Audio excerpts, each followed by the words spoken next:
आत्मा ने किया मरे बच्चे को जिंदा, डरावनी कहानियां।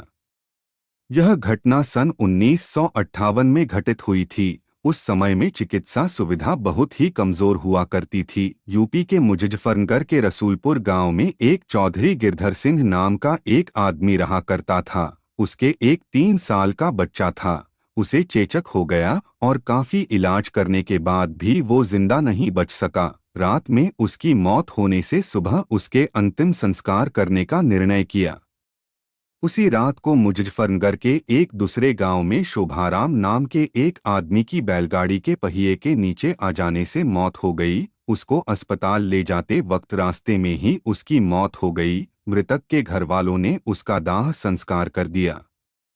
दूसरी तरफ जब रसूलपुर में उस मृत बच्चे को दफन करने के लिए जंगल जाने लगे, अचानक रास्ते में उसके शरीर में हलचल हुई और वो उठकर खड़ा हो गया। लोग ये देखकर दंग रह गए, लेकिन बाद में उसको जिंदा देखकर सभी खुश हो गए। लेकिन लोगों को ये पता नहीं था कि उस बच्चे के शरीर को किसी और की आत्मा ने जकड़ रखा था। उस 3 साल के बच्चे में 23 साल के शोभाराम की आत्मा घुस चुकी थी।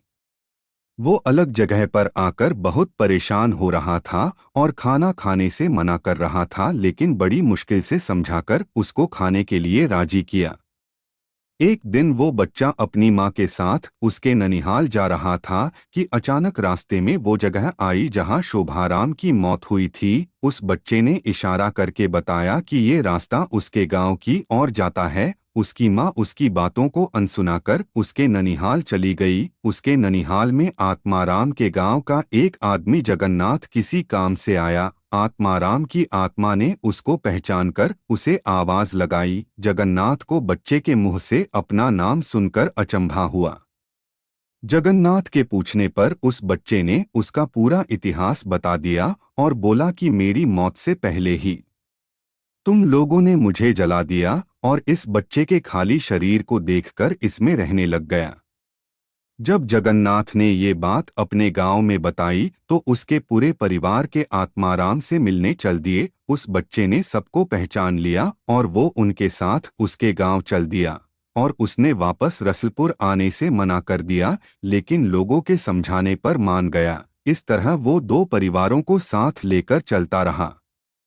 इस कहानी से हमें ये पता चलता कि यदि कम उम्र में किसी की मौत हो जाती है तो वो अपनी अधूरी इच्छाओं को पूरा करने के लिए किसी के शरीर को इसका जरिया बना सकती है। दोस्तों, मैं आपको बताना चाहता हूँ कि ये तो केवल कहानी है, लेकिन हकीकत में ऐसे कुछ मामले होते हैं जिनको कोई पहचान नहीं पाता है। इस कहानी में आपको थोड़ी सी भी सच्चाई लगे तो कमेंट के जरिए अपना विचार लिखना ना भूले। Shared via Horror Stories in Hindi app.